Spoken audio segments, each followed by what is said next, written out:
Hi, I'm Nadine. My parents didn't just turn their backs on me, they filed papers to take my son from me. In court. Like I was a stranger. They used my worst moments text messages, photos, a voicemail I barely remembered, to build a story where I didn't belong. And then, my own sister stood up and told the court I was unstable. But the most haunting part? They never expected my 9-year-old son to find their plan folded, hidden, printed out in black and white. Why would parents go that far? What kind of family builds a case to erase their own blood? And what happens when the quietest person in the room is the one holding the truth? I was pouring milk into Ella's cereal when the letter came. It slipped under the door. Just another envelope at first glance. I didn't think much of it, bills maybe. A school reminder. The light outside was still soft, not fully morning, and Ellis was humming some made-up tune between spoonfuls. He asked if Grandma would be coming to his school play next week. I told him I wasn't sure, knowing full well she wouldn't. Not anymore. Then I picked up the envelope. There was a county seal on the front. Heavy paper. My hands stopped moving. I read it once. Then again. My throat dried up. Petition for temporary custody. Filed by Alton and Vera Shipman, my parents. I must have made a noise, a small one, because Ellis looked up and asked if everything was okay. I smiled thin, too quick, and told him to finish his breakfast. My hand trembled as I tucked the letter behind the toaster, like hiding it would undo it. The rest of the morning moved in pieces. I packed Ellis lunch, walked him to school, even waved at the crossing guard like always. But the letter stayed in my head, loud as thunder. My own parents, taking me to court, over my son. Back home, I sat at the kitchen table and tried to make sense of the timeline. We'd never been close. Vera made that clear years ago. She said I was dramatic, sensitive, not built for motherhood. I remembered her words after Ellis was born. You're exhausted because you make it hard on yourself. After the divorce, I let them visit Ellis sometimes. Supervised, brief. I thought I was being generous. I thought, maybe peace could be manufactured if I just kept the volume down. But peace wasn't what they wanted. They wanted control. And when they couldn't get it gently, they filed for it. I called Vera. It rang once before she picked up. Did you get the letter? She asked. No warmth. No pretense. You filed for custody, I said. It sounded absurd out loud. This isn't personal, Nadine, she said flatly. We're concerned. Concerned. That word again. A weapon dressed in etiquette. Alton came on the line, his voice clipped like he was giving instructions to a patient. We've consulted professionals. We just want what's best for Ellis. I am what's best for Ellis. It's not about you. I am your daughter. He didn't respond. The line clicked dead. I sat there for several minutes, my hand still holding the phone like it could pull answers through silence. Later that day, my court-appointed liaison emailed me a copy of the filing. Attachments included. A screenshot of an old Facebook post where I'd said, "Some days, I feel like I'm barely keeping up." A voicemail from 2 years ago, crying after Ellis had the flu for 5 nights straight. A private message I sent to a friend after the divorce. I don't know how to be everything at once. Those words scraped from my worst nights were now used as evidence. Emotional instability, social withdrawal, unfit to parent. They cut pieces out of my life, pasted them back together into a story I didn't recognize, then put their names at the bottom as narrators. Ellis came home that evening, excited about something they were building in art class. I nodded, asked questions, made dinner. He didn't notice I only picked at my food. When he fell asleep on the couch, still clutching the dog-eared book he refused to finish without me, I sat beside him and watched the rise and fall of his chest. So steady, so unaware. I opened the drawer beneath the TV stand, slipped the court documents beside Ellis' birth certificate. 2 papers. One that brought him into this world, and one that tried to take him away from me. I thought I had lost enough, I whispered to the room, to the dark. I didn't know yet that what they wanted wasn't custody. It was erasure. The courthouse was colder than I expected. Not in temperature, though the air did bite a little, but in presence. It smelled like paper and polish, and everything echoed a bit too long. My heels clicked against the tile as I walked in, but when I entered the courtroom, I moved quieter, like noise might give them more ground. They were already seated when I arrived. Alton and Vera sat together, upright, faces unreadable. They didn't look at me, not even a flicker. To their right, Isolde's sister was flipping calmly through a thick binder, her hair pinned like she'd stepped out of a political commercial. I took my seat across from them. My hands rested in my lap, not shaking, just heavy. This wasn't confusion. This wasn't concern. This was premeditated. They hadn't come to court to express worry. They'd come to take. When Isolde was called to testify, I already knew what was coming. What I didn't expect was how clean it would sound. She spoke with that calm tone she'd perfected in board meetings and donor luncheons, sequel parts, gentle and firm. She's always had trouble with consistency, Isolde said. There were patterns even when we were teenagers. She'd start things, then drop them. She struggled to maintain boundaries. She mentioned missed lectures in college, a part-time job I quit after 3 weeks. My failure to attend Mom's charity gala the year I was dealing with postpartum fog. It's not about who Nadine is at her best, she said, looking at the judge. It's about who Ellis needs on his worst days. I didn't move. I didn't blink. I just stared straight ahead, trying to remember if it was this same woman who once held my hand when I was sobbing in the stairwell after failing my biology final, who once whispered, "You don't have to be them, Nadine." I guess I did have to be them if I wanted to stay in the family. The slideshow came next. Their lawyer called it family milestones.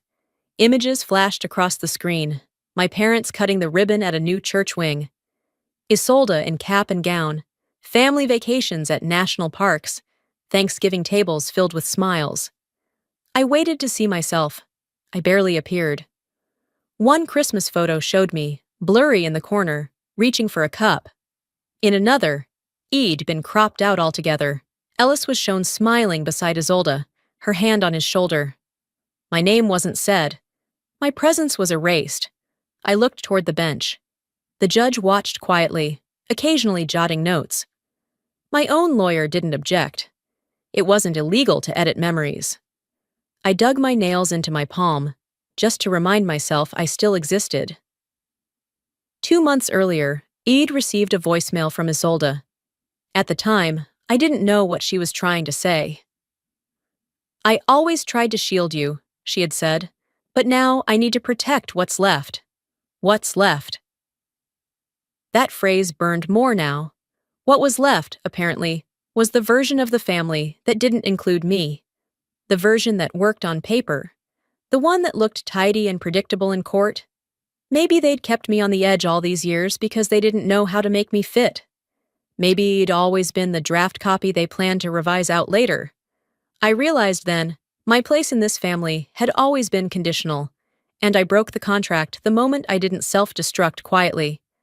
I thought about standing up, saying something, anything, but I didn't. Instead, I reached into my purse and found the crumpled piece of paper Ellis had drawn for me the week before. A sun, with a tiny house beneath it. Stick figures. One tall, one small, and a caption in crooked handwriting. "Mom and me. We don't need anyone else." I held on to that as the session wrapped. As Isolde laughed softly with the family attorney, I sat still. They didn't come to court to argue. They came to bury me in revision, in reputation, in silence. But I've buried enough pieces of myself for them already. Sunday came and left like a storm I wasn't allowed to name. Ellis was supposed to be dropped off at 6 p.m., like always. He'd cleaned his room earlier that day, folded his favorite blanket at the foot of the bed, even set aside a little plastic robot I found at the grocery store, something small to remind him this place still belonged to him. But 6 came and went. Then 7. Then 8. I called twice. No answer. I texted Vera. "Is he coming home tonight?" Read. No reply. By 9, I was in the car, driving the familiar route to their house. Every light red like the world itself had been told to wait. Their porch light was off. Curtains drawn. The car wasn't in the driveway. Nothing stirred. Back home, I sat on Ellis' bed and stared at the digital clock beside his nightlight, 10:47 p.m. I whispered into the voicemail box after the fourth try, trying to keep my voice calm for the record, though my stomach had dropped hours ago. Has not a prize. Has a person. Has my son. I hung up. The silence afterward felt intentional. The next morning, I got a call from the school front desk. Not from Vera. Not from Alton. From the receptionist, polite but confused. "Hi, Ms. Shipman. Ellis was dropped off this morning by his grandmother, and he forgot his lunch. Just making sure someone's bringing it?" That was how I found out my son had been returned. I drove straight there, heart in my throat, lunch in my lap. At the front office, I saw Vera walking out. She didn't look surprised to see me. She didn't even blink. "He seemed more peaceful with us," she said, adjusting her scarf. "It was better that way." I smiled.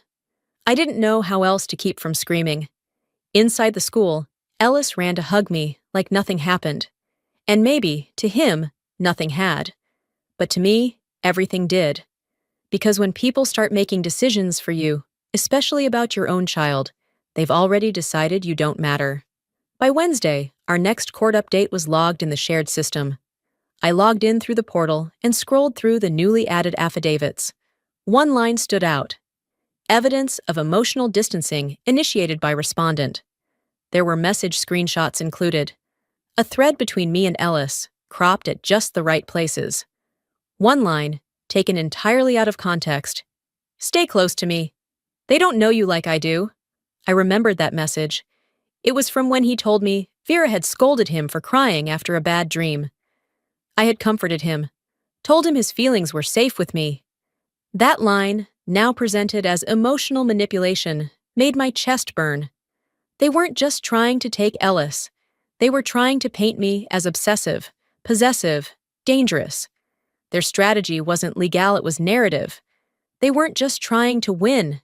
They were trying to rewrite me. That night, Ellis curled beside me on the couch. We were watching one of those old cartoons he liked, something loud and fast, colors flashing every second. But he wasn't really watching. He looked up at me, then away, then back again. "They told me not to call you," he said quietly. "They said you'd be upset." I didn't say anything. I just pulled him closer, my arms wrapping around his shoulders, like a net trying to hold back the ocean. When your child starts choosing who not to hurt, you realize he's already had to grow up. He fell asleep halfway through the show, head against my chest. I watched the light of the screen flicker across his face and wondered how much he understood. Probably more than he should. After tucking him into bed, I opened my laptop. I started collecting things, not just emotions, documents, screenshots, dates, voicemails, school reports. I opened a folder titled Custody Defense and began dropping them in. I saved one of Ellis' journal entries from school. He'd written, in that half-print, half-cursive style of 9-year-olds, "Mom loves me even when I cry. That's how I know she's mine." It felt like a lifeline. I looked at the calendar. Court resumed in 5 days. They wanted to erase me with ink and paper, but I'd answer them with the only thing they didn't expect: the truth. Ellis ran up to me outside the school with the kind of excitement that made you forget for a second everything was falling apart. "Look what Grandma and Grandpa got me!" He held out a shiny new handheld game console one I recognized instantly. It was the same model I'd ordered for him weeks ago, after saving up from a side project I'd done for a local bakery. I'd spent 20 minutes comparing prices, 20 more picking out a case with little cartoon planets on it. But when the package never showed up at my apartment, I assumed it had gotten lost in the holiday shuffle. I smiled, even as my stomach sank. "That's cool, buddy," I said, masking the recognition. "Grandma said they got it just for me, 'cause I've been so good." His voice was bright, full of belief. I waited until after bedtime. Once Ellis was asleep, I pulled up my inbox and searched the tracking number. Delivered to their address. 3 days ago. They had taken the gift I bought, wrapped it in their affection, and handed it to him like they were the givers. Like I was absent. like I didn't exist. It wasn't just a toy. It was affection, redirected, intimacy repackaged. Later that night, as I rinsed dinner plates and put away leftovers, I asked gently, "How did it feel staying at their place this time?" He didn't look up from the kitchen table. "Fine, just fine. They have better snacks, and I can watch whatever." I dried my hands, turned to face him. "Do you feel safe there?" His head bobbed in an almost imperceptible nod. Too quick. Practiced. I didn't ask more. You don't ask a child to choose safety over comfort. You just pay attention to the answers they're not ready to give. After he went to bed, I started sorting through a storage bin in the hallway closet, just to feel like I had control over something. Under a pile of old bibs and formula coupons, I found a yellowed envelope addressed in my handwriting. It was still sealed. He'd written it to my mother, sometime during those early weeks when Ellis wouldn't sleep for more than 90 minutes at a time. My breasts ached, my hair matted, my eyes hollow. I'd written it at the kitchen table at 3 a.m., too afraid to call, too angry to ask for help. "I know I'm not perfect," the letter began, "but I want you to see me. Just see me." I sat on the floor of the hallway and read the whole thing, still sealed, reading through the thin paper. My handwriting curved nervously back then, like even my words were afraid to take up space. I never mailed it. I guess deep down, I knew it wouldn't be read even if I had. That kind of grief doesn't make you cry. It just takes up space inside you and lives there. I folded the envelope back, placed it on the coffee table. I couldn't throw it out. I couldn't deliver it either. I opened my old phone, an older model, cracked at the corner but still functional, and started the camera. It wasn't for court. It wasn't for the lawyer. It was for me. "I don't know what else they'll take," I said into the screen. "But if they keep coming, they're going to find out what happens when you try to erase someone who has nothing left to lose." I saved the video. Didn't send it anywhere. Some truths weren't meant for others to judge. They were meant to keep you steady when the floor moved. The next morning, I dressed in silence, made coffee, packed Ellis lunch. As I reached for my coat, I tucked the letter, the one he'd written years ago, the one no one ever read, into the inner pocket. It didn't change the court's evidence list, but I wasn't walking into that building empty-handed anymore. That letter was never opened. But this story? I won't let them write the last page. The courtroom had a stillness that felt less like silence and more like watching a storm creep in through a sealed window. I sat straighter than I needed to, hands folded, listening to the shuffle of papers and the faint cough of someone behind me. Then they called him, Dr. Harlan Vexley. He walked in like he'd been here before, confident, polished, voice steady. A man used to being believed. A man who never had to explain the spaces between his words.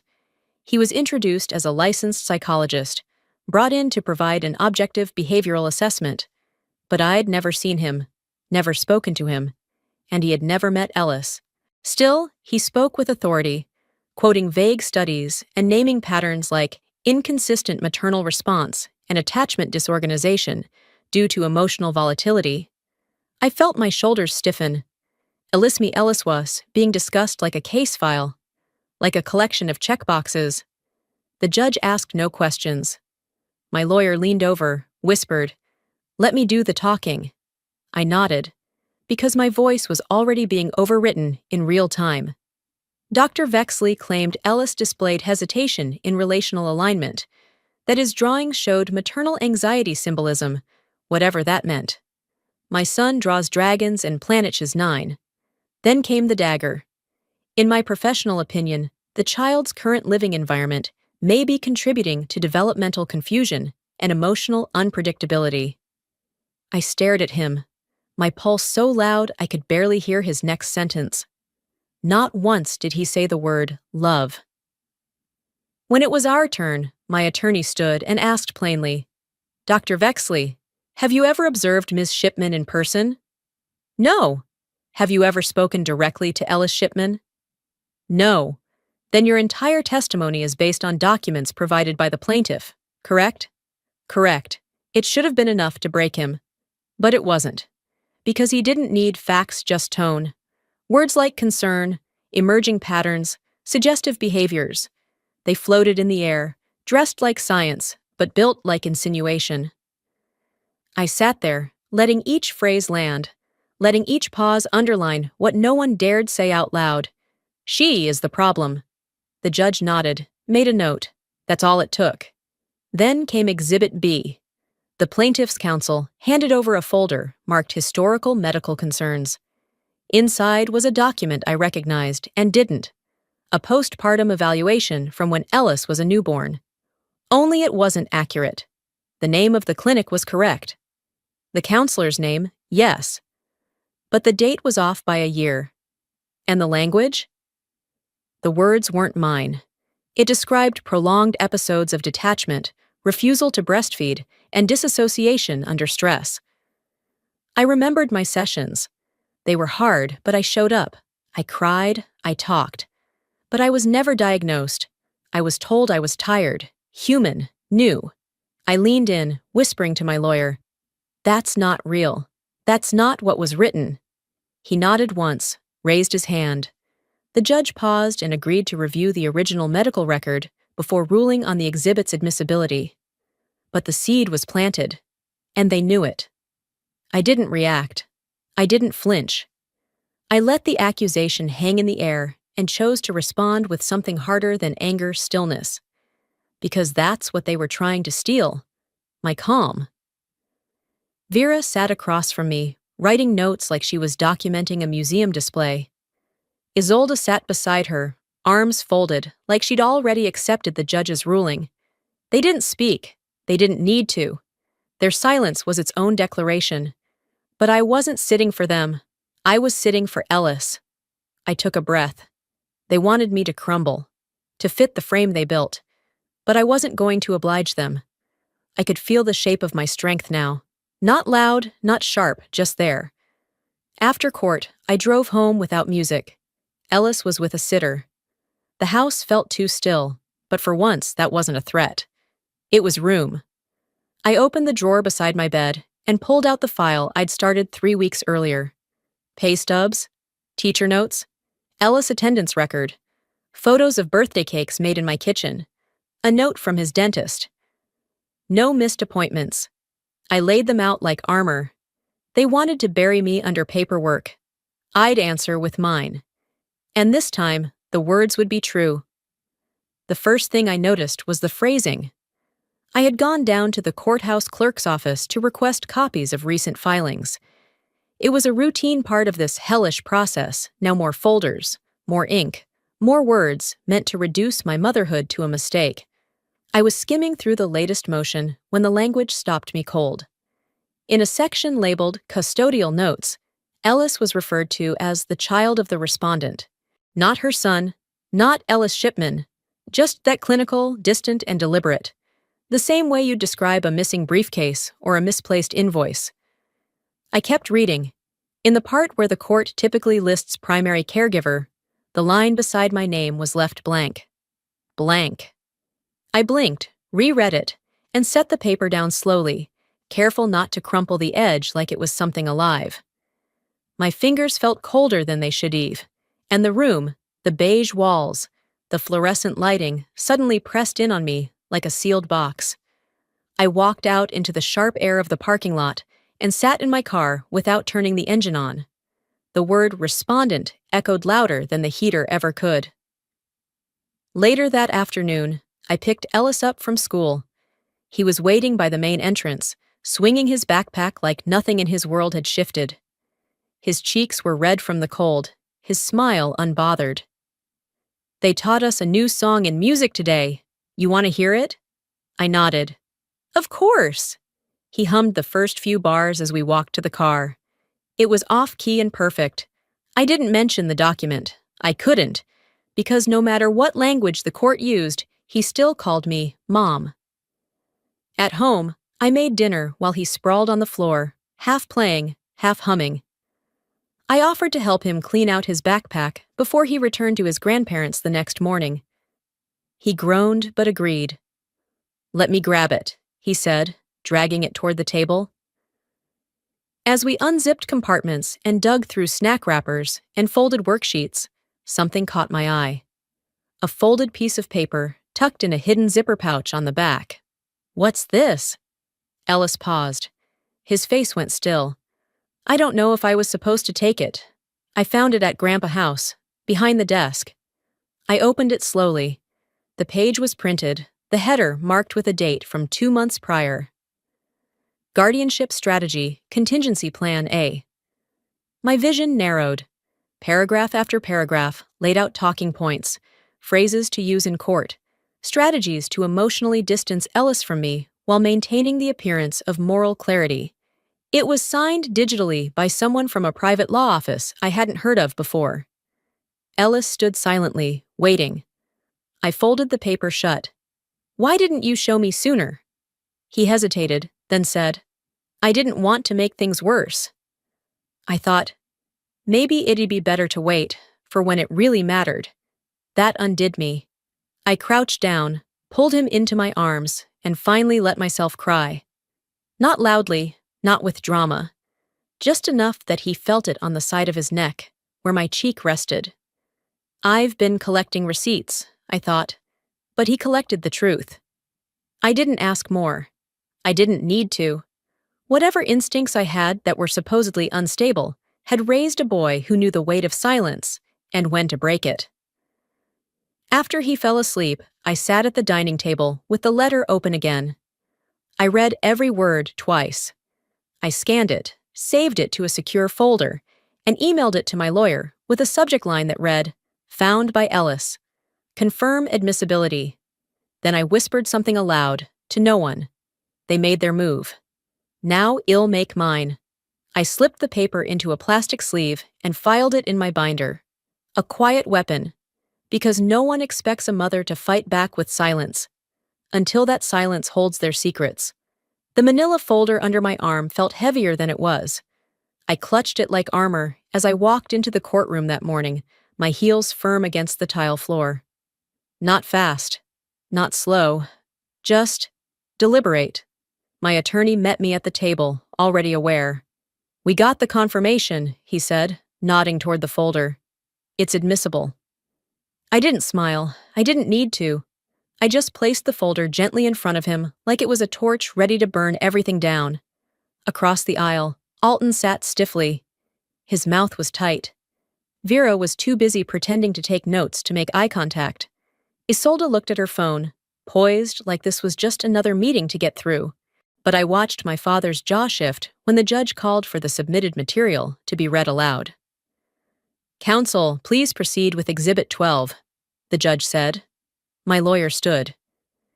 "Your Honor, this document was recovered by the minor child and brought forward by the respondent. It is titled Guardianship Strategy, Contingency, Plan A." The clerk handed copies to the judge and the opposing table. There was a silence before the judge began to read. Ensure emotional framing that highlights respondent's instability without initiating direct character attacks. Utilize third-party testimony to support concern narrative. Suggested language: "We just want what's best." Every word was another nail in the coffin they built for me. Goal: minimize her legal standing while retaining public moral clarity. Consider alternative custody framing that favors consistency over primary parental rights. My father shifted. His attorney leaned in and whispered something. Vera stared forward, her pen frozen over an empty notepad. I didn't gloat. I didn't move. I just let the words fill the room like smoke. They had tried to erase me in a courtroom built to pretend everyone had a voice, but they wrote their plan in ink. And I brought the original script. When recess was called, I stepped out into the hallway, needing air without judgment. I stood by the vending machine, mostly for the hum. Sometimes it helped drown the thoughts. Then I heard her heels. Doreen Mackey, our neighbor. The same woman who'd stood in court last month and said she heard yelling and erratic behavior from my apartment. The same woman who forgot I helped her fix a busted garbage disposal in the middle of February. She hesitated near me, clutching her purse. I was told she began. They said you were unstable, That you might lose it in court. I looked at her. Not hard, not kind, just honest. And? She swallowed. Your father helped us out last spring, paid for the roof repairs when we didn't qualify for the loan. I nodded once. You know what it's like to depend on someone? I said softly, until it stops being help and starts being obedience. She blinked, then looked away. I didn't chase her apology. She wasn't the first to fold, and I was done collecting regret. Back inside, my attorney and I regrouped. The judge's tone had changed, still formal, but now professionally distant from the other side. Like the robe was finally doing what the law was designed to do. Listen. Well, use the letter as grounds to review the timeline of previous testimony, my lawyer said. And that recording Ellis made? We're going to push for it next. I nodded. For the first time since this started, I wasn't just defending myself. I was defining the narrative. I didn't speak to Alton or Vera as I walked past them that afternoon. Their table looked smaller now, their eyes tired. Ellis, drawing folded and tucked inside my bag, felt like a declaration now, not a comfort. They didn't expect the letter to speak, but now the silence belongs to them. It was a Friday, but not the kind that promised weekend relief. The courthouse air was sterile, cold, but it carried a kind of weight like a closing argument that had already been written by something greater than law. Every step I took echoed louder than it should have. Every glance felt like a judgment. Ellis' hand was wrapped tightly around mine as we stepped into that courtroom. His fingers were small but certain. In my other hand, tucked into my bag, was the letter, the one they never meant for me to find. The one Ellis had quietly protected, tucked into his sketch folder like a secret too big for his little heart. My lawyer, Mr. Rosenthal, met me at our table. He didn't say much, just a nod. But it was enough. There was nothing left to rehearse. The moment had arrived. The judge asked if we had anything further to submit before final statements. His voice was neutral, procedural, but there was an edge. He already sensed the shift in the air. We do, Rosenthal replied, his tone low but steady. He reached into the folder and produced the letter with careful hands, as though it were something sacred. A letter, Your Honor, and a supplemental audio file for the court's consideration. The judge tilted his head slightly, signaling for the clerk. The other side of the courtroom shifted like a tide breaking. The opposing counsel began flipping papers they hadn't written, hadn't prepared for. Alton, my father, tugged at his collar. Vera, always the composed one, with her faux professional notebook, looked like she might actually need it now. Let's proceed, the judge said, peering over his glasses. The clerk pressed play. It began with static then, scratchy, almost like the silence before a storm. And then my father's voice came through. Clear, calm, calculated. If we win this, he said, she can't touch him again. That's the only way to be sure. The courtroom didn't erupt, but it cracked. You could feel it. A collective breath held, then shattered. It landed like a hammer on tile. I didn't move. I didn't turn around to watch the faces. I kept my eyes on the judge. Then, softer, a second voice, Ellis. Just one line. I don't think Mom's bad. Just that. But sometimes a whisper reveals more truth than 1,000 accusations. The audio cut out. No music, no fade. Just silence, so sharp it rang in your ears. The judge sat back slowly, removing his glasses and folding them in deliberate silence. For a long moment, he said nothing. This court, he finally began, has reviewed the newly submitted evidence. In light of this audio file, the accompanying letter, and the surrounding implications, I find the plaintiff's credibility to be compromised. There it was. Alton didn't move. Vera stared straight ahead, jaw clenched. Isolde blinked like the light was suddenly too much. All their certainty, their smug coordination, seemed to flicker. I will not be awarding custody to the petitioners, the judge continued. In fact, I am ordering an immediate investigation into the conduct of this case. This includes a full review for possible witness coercion, document tampering, and psychological manipulation. Each word struck like a gavel on their empire of deception. I felt air return to my lungs, not in a gasp, but in slow, measured increments, like my body didn't fully trust that the fight was over. "My son will remain with me," I whispered. It wasn't for anyone else to hear, just for myself. And this time, I believed it. When I stood, my legs didn't feel shaky. They felt rooted. I left that courtroom the way I came, indignified, upright, but I wasn't the same woman. This time, I wasn't walking into battle. I was walking out with something they thought they could take from me. In the hallway, Isolde passed by without meeting my eyes. Vera muttered something bitter. "You were lucky, I think." I didn't respond. Luck doesn't scan documents. Luck doesn't record audio. And luck didn't hand me that letter. Ellis did. Just outside the courthouse, he ran up to me, his coat flapping open, drawing folder clutched under his arm like it held the world. "Did we win?" he asked. I knelt down, brushing the hair from his forehead, looking into the eyes of the boy who had held onto more than just a drawing. "We told the truth," I said. He nodded like that was all he needed. Maybe for him it was. As we crossed the parking lot, I reached into my pocket and touched the letter again. Folded, worn at the edges. It wasn't written for court, but it carried more weight than all the affidavits and motions combined. That letter didn't appear on any official timeline, but it rewrote everything.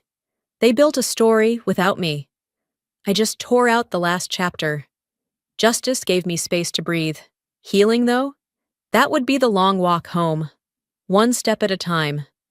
But now, at least, I could begin it on my own terms, with Ellis beside me, and no lies left between us.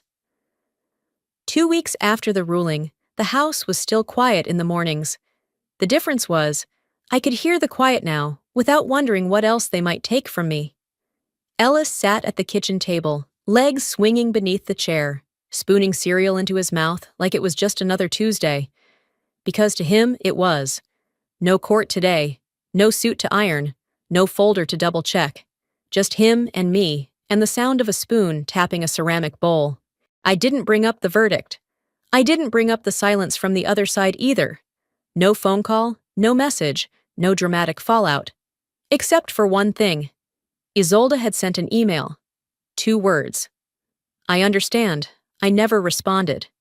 Sometimes the most powerful thing you can say is nothing at all. Later that week, I walked Ellis to school. A neighbor who hadn't so much as looked at me in 6 months gave a soft wave as she trimmed her front hedge. A mom from Ellis' class leaned toward me at pickup and whispered, "You were braver than most of us would have been." I nodded. Not because I believed it, but because I was still trying to figure out what bravery even meant anymore. Alton and Vera still went to church every Sunday, still hosted community luncheons, still smiled in photos with their mouths pressed into a line that only looked like joy if you didn't know them. Pretending like nothing happened was their specialty. But I knew, and they knew I knew. People don't always have to say they're sorry to feel shame. Sometimes silence is their sentence. I hadn't been back to their house, not since all of this started, but I passed it once last week, driving Ellis home from school. The curtains were drawn, the yard too neat. Ellis didn't ask to stop. That night, I dreamed he stood at the edge of their driveway, holding the letter again, the one they never meant for me to see. But in the dream, he didn't hand it to me. He let it go, and the wind carried it away while he walked toward me without a word. I woke up and opened the drawer where I kept his birth certificate. The letter was there too, locked away. Not for revenge, just for remembrance. We didn't talk about court anymore. He didn't ask if Grandpa would ever call. I didn't offer an answer I couldn't stand behind. But healing isn't loud.